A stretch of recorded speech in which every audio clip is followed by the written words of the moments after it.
जय हिंद प्यारे साथियों। तो कैसे हैं आप सभी लोग। मैं आशा करता हूं आप लोग सभी स्वस्थ होंगे, मस्त होंगे और अपनी अपनी तैयारी में व्यस्त होंगे। साथियों, आज का जो हमारा टॉपिक है, आज हम बात करने वाले हैं इतिहास के बारे में। आज हम इतिहास का इस छोटा सा सेशन शुरुआत करेंगे, क्योंकि ये हमारा शुरुआती है, हम धीरे धीरे लेवल को बढ़ाते जाएंगे। तो आज हम बात करेंगे इतिहास के बारे में, है ना। तो आज का हमारा जो टॉपिक है इतिहास। इतिहास क्या है? इतिहास का मतलब होता है अतीत की जो जानकारियां हैं, यानी अतीत की जानकारी हमें प्राप्त करना। हम किसके माध्यम से प्राप्त कर सकते हैं? हम इतिहास के माध्यम से प्राप्त कर सकते हैं। तो प्यारे साथियों, अगर इतिहास की बात करें तो इतिहास में ऐसी घटनाओं को या फिर ऐसी घटनाओं के बारे में हमें जानकारी प्राप्त होती है जो घटित है और उनके जो है साक्ष्य यानी प्रमाण उपलब्ध हैं। यानी कोई भी अगर घटना घटी है पूर्व में यानी पहले, और अगर उसके साक्ष्य उपलब्ध नहीं है तो वह इतिहास नहीं कहलाएगा, है ना। उसकी कोई जानकारी प्राप्त नहीं होगी। यानी इतिहास में जो है तो जानकारी का होना आवश्यक है उस घटना के बारे में। तो यहाँ हम इतिहास का मतलब समझ लिए हैं। अगर हम बात करें इतिहास के जनक की, तो इतिहास के जनक हेरोडोटस को माना जाता है। इतिहास के जनक किसको माना जाता है? हेरोडोटस को। ठीक है, चलिए यहाँ पे अगर हम बात करें इतिहास को कितने भागों में बांटा गया, तो इतिहास को 3 भागों में बांटा गया। कौन कौन से? प्रागैतिहासिक काल, आद्य ऐतिहासिक काल और ऐतिहासिक काल। अगर हम बात करें प्रागैतिहासिक काल की, तो प्रागैतिहासिक काल में जो है तो इस काल के कोई भी साक्ष्य हमारे पास प्रस्तुत नहीं है। यानी इस काल के कोई भी साक्ष्य उपलब्ध नहीं है, जिसको हम प्रागैतिहासिक काल यानी सबसे पुराना काल मानते हैं। अगर बात करें यही हम आद्य ऐतिहासिक काल, तो इस ऐतिहासिक काल में क्या हुआ था कि प्रमाण तो मिले हैं, लिखित प्रमाण मिले, लेकिन उनको आज तक पढ़ा नहीं गया। किसमें? आद्य ऐतिहासिक काल में। इनकी लिखावट ही ऐसी है कि कोई इसको पढ़ भी नहीं सकता। जैसे डॉक्टर की लिखावट हम लोग पढ़ नहीं सकते, उसी तरह आद्य ऐतिहासिक काल की लिखावट हम पढ़ नहीं सकते। ठीक है, उसके बाद हम ऐतिहासिक काल की बात करें तो ऐतिहासिक काल में क्या है कि लिखित प्रमाण भी उपलब्ध है और साक्ष्य है, जिसको हम क्या कर सकते हैं? पढ़ भी सकते हैं। ठीक है, चलिए यहाँ पे हम देख लिए, यानी प्रागैतिहासिक काल, उसके बाद आते हैं ऐतिहासिक काल और ऐतिहासिक काल। आद्य ऐतिहासिक काल जो है तो यह हड़प्पा सभ्यता का काल भी माना जाता है ना। हड़प्पा सभ्यता का काल भी माना जाता है ना इसको जो है तो, क्योंकि इसी काल में जो है तो लिखित प्रमाण हमें मिले हैं, लेकिन इनको कोई पढ़ा नहीं है। ठीक है, चलिए यहाँ पे हम बात करें, अगर हम बात करें प्रागैतिहासिक काल के डिवीजन के बारे में, इसको जो है तो कितने भागों में बांटा गया, तो इसको 4 भागों में बांटा गया। कौन कौन से? पूरा पाषाण काल, मध्य पाषाण काल, नव पाषाण काल और उत्तर पाषाण काल। उत्तर पाषाण काल को जो है तो ताम्र पाषाण काल भी कहा जाता है। ठीक है, यहाँ पे देखिए, चलो इसको हम विस्तार से जानकारी प्राप्त करते हैं। इस पूरा पाषाण में काल में क्या था, यानी जो आदिमानव का विकास है, यानी आदिमानव की उत्पत्ति यहीं से मानी जाती है। यानी पूरा पाषाण काल में जो है तो इसमें क्या जो आदिमानव की सभ्यता का विकास नहीं हुआ था। ठीक है, यहाँ पे जो है तो पूरा पाषाण काल में क्या था कि जो आदिमानव तो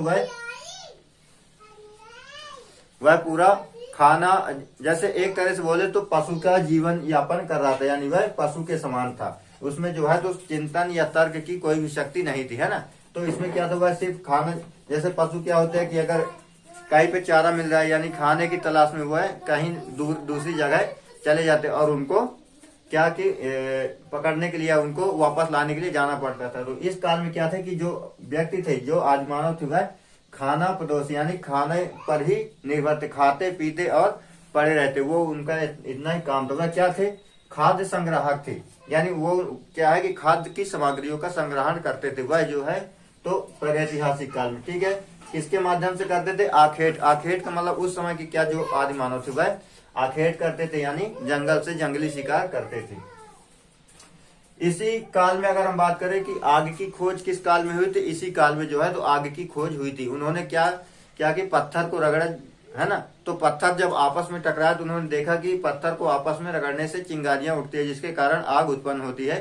तो इसी प्रकार जो है तो प्रागैतिहासिक काल में जो है तो आग की खोज भी हुई थी। चलिए यहाँ पे अगर हम बात करें मध्य पाषाण काल की, तो मध्य पाषाण काल में साथियों यानी लोगों का जो है तो एक तरह से तार्किक विकास यानी चिंतन विकास हो चुका था, यानी वह क्या कर अब सोचने समझने की शक्ति उनमें आ गई थी। उनमें क्या, उन्होंने शिकार करने के लिए छोटे छोटे हथियारों का भी निर्माण कर लिया था। यानी वह अब जब शिकार करते थे वह हथियारों के यानी पत्थर के नुकीले हथियार बना लेते थे और उन हथियारों से क्या अपना शिकार करते थे।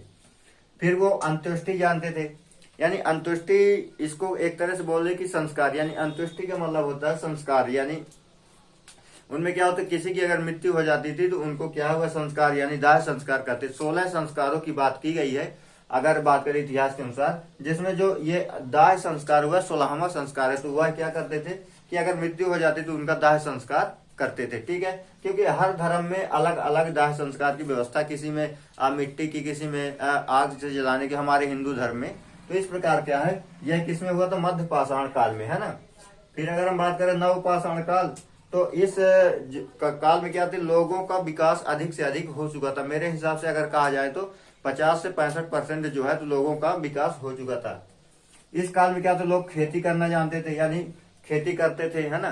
खेती करते थे, तो जब खेती करते तो वहां पे घर बनाकर भी रहने लगते थे, क्योंकि खेती बाड़ी की व्यवस्था यानी देखभाल के लिए आवास की भी जहाँ पे लोग उनमें जानकारी हो गई थी। फिर उन्होंने कुत्ता पालना, यानी नवपाषाण काल में ही उन्होंने किसको पाला, तो पहले पशु को जो पहला पशु उन्होंने कुत्ता ही पाला था, यानी कुत्ते को पालना सीख लिया था। फिर क्या था, पहिए की खोज किसमें हुई थी, नवपाषाण काल में हुई थी। तो इसी काल में जो पहिए की खोज, क्योंकि जब अनाज वगैरह को एक स्थान से दूसरे स्थान तक ले जाने के लिए पहिए के माध्यम से, यानी पहिए के माध्यम से गाड़ी बनाकर अपने सामान को जो है एक स्थान से दूसरे स्थान तक ले जाते थे। फिर उस अनाज को रखने के लिए क्या, मनका का मतलब एक तरह से अगर हम बहुत बोले तो खाद्य सामग्री यानी अनाज को एक स्थान पर एकत्रित कुछ समय के लिए जो है तो एकत्रित कर देते थे, जिससे वह खराब ना हो। इसको अगर हम बात करें अपने भाषा में, तो इसको क्या कुछ बोलते हैं, मनका हो गया, है ना, जैसे कोठली, ऐसे कुछ बोलते हैं अपने भाषा में। आपकी भाषा में कुछ बोलते होंगे तो आप कमेंट करके बताइएगा। ठीक है, अगर हम बात करें उत्तर पाषाण काल, तो उत्तर पाषाण इस काल में भी और भी हम जानकारी देखते हैं कि जो खेती करते तो उन्होंने सबसे पहले जौ और गेहूं की खेती की।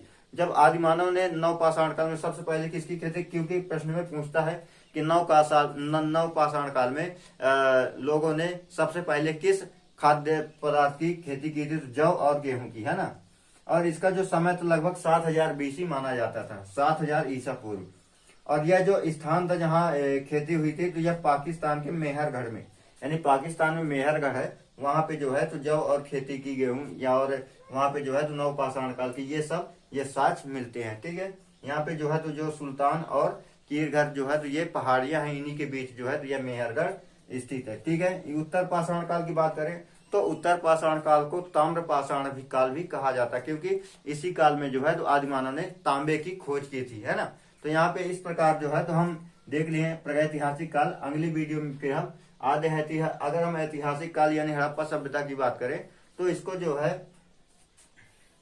तो इसको हम अगली वीडियो में चर्चा करेंगे, क्योंकि वीडियो ज्यादा लंबी हो रही है। इसी प्रकार हम आद्य ऐतिहासिक काल और ऐतिहासिक काल को धीरे धीरे इस प्रकार बढ़ाते जाएंगे। ठीक है, तो फिर मिलेंगे एक नई वीडियो के साथ, तब तक के लिए जय हिंद जय भारत।